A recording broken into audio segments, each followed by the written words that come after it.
Um fariseu convidou o Salvador para comer em sua casa. Havia na cidade uma mulher que tinha muitos pecados. Ela sabia que Jesus estava comendo na casa do fariseu. A mulher queria fazer algo especial para Jesus. Então se ajoelhou e lavou os pés do Salvador com suas lágrimas. Depois os enxugou com seus cabelos e os beijou. A mulher também passou um óleo perfumado nos pés de Jesus. O fariseu sabia que ela tinha feito muitas coisas erradas e achava que Jesus não deveria permitir que ela o tocasse. O Salvador sabia o que o fariseu estava pensando e disse-lhe que a mulher tinha feito mais por ele do que o fariseu. O fariseu não tinha trazido água para lavar os pés de Jesus, nem óleo para passar em sua cabeça, como normalmente se fazia com os convidados. Jesus disse ao fariseu que os pecados da mulher foram perdoados porque ela amava o Salvador e tinha fé nele. Jesus disse à mulher que fosse em paz.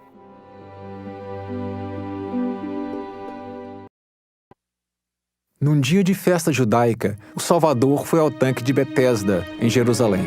As pessoas acreditavam que, quando a água do tanque se movesse, o primeiro que entrasse na água sararia de qualquer enfermidade. Jesus viu um homem perto do tanque que não andava havia 38 anos. Era sábado, o dia santificado daquela época. Jesus perguntou ao homem se ele queria ficar curado. O homem disse que nunca ficaria curado, porque jamais conseguiria entrar na água primeiro. Jesus disse ao homem: "Levanta-te, toma o teu leito e anda." O homem ficou bom no mesmo instante. Muitos judeus acreditavam que era pecado fazer milagres no dia santificado. Eles queriam matar Jesus. Jesus disse que estava fazendo no dia santificado só aquilo que o Pai faria.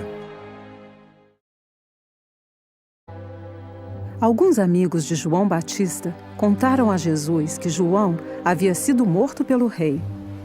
Quando Jesus ouviu isso, foi a um lugar perto do mar da Galileia para ficar sozinho. Muitas pessoas sabiam onde ele estava e mais de 5.000 o seguiram na esperança de que ele as ensinasse. Jesus ensinou-lhes muitas coisas. Estava na hora de comer, mas a maioria das pessoas não tinham nada para comer. Seus discípulos queriam que Jesus mandasse o povo comprar comida nas vilas próximas. Mas Jesus disse aos discípulos que descobrissem se alguém tinha trazido alguma comida. Eles encontraram um menino que tinha 5 pães e 2 peixinhos. Jesus disse às pessoas que se sentassem. Ele abençoou o pão e os peixes e partiu-os em pedaços. Os discípulos deram a comida ao povo. Havia mais do que o suficiente para todos. Depois de alimentar 5.000 pessoas, Jesus foi a uma montanha para orar. Seus discípulos pegaram um barco e cruzaram o mar da Galileia. Ao cair da noite, o vento começou a soprar e as ondas ficaram bem altas. Tarde da noite, Jesus foi até onde os discípulos estavam. Ele foi andando sobre as águas até chegar ao barco. Os discípulos o viram andando sobre as águas e ficaram com medo. Pensaram que fosse um fantasma. Jesus chamou-os, dizendo: "Sou eu, não temais." Pedro também quis andar sobre as águas. Então Jesus disse a Pedro que fosse ao seu encontro. Pedro saiu do barco e começou a andar sobre as águas na direção do Salvador. Como o vento estava soprando muito forte, Pedro ficou com medo. Ele começou a afundar e gritou para que Jesus o salvasse. O Salvador agarrou a mão de Pedro e perguntou-lhe por que não tinha exercido mais fé. Quando Jesus e Pedro entraram no barco, a tempestade passou. Todos os discípulos adoraram ao Salvador. Eles sabiam que Jesus era o Filho de Deus. No dia seguinte, muitas pessoas tentaram encontrar Jesus. Elas o seguiram de barco até Cafarnaum. Jesus sabia que o povo queria que ele os alimentasse novamente. Ele ensinou que o pão poderia mantê-los vivos só por pouco tempo e que havia um outro tipo de pão que deveriam procurar: o pão da vida. Jesus disse-lhes que ele era o pão da vida. Ele ensinou-lhes que iria sacrificar sua vida por eles. Disse-lhes que, se eles o seguissem e acreditassem nele, ganhariam a vida eterna.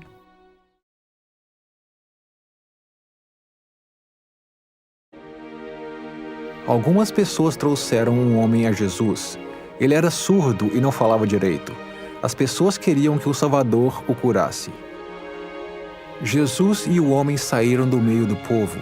Então Jesus colocou os dedos nos ouvidos do homem, tocou sua língua e o abençoou. Agora o homem conseguia falar e ouvir. As pessoas podiam compreendê-lo.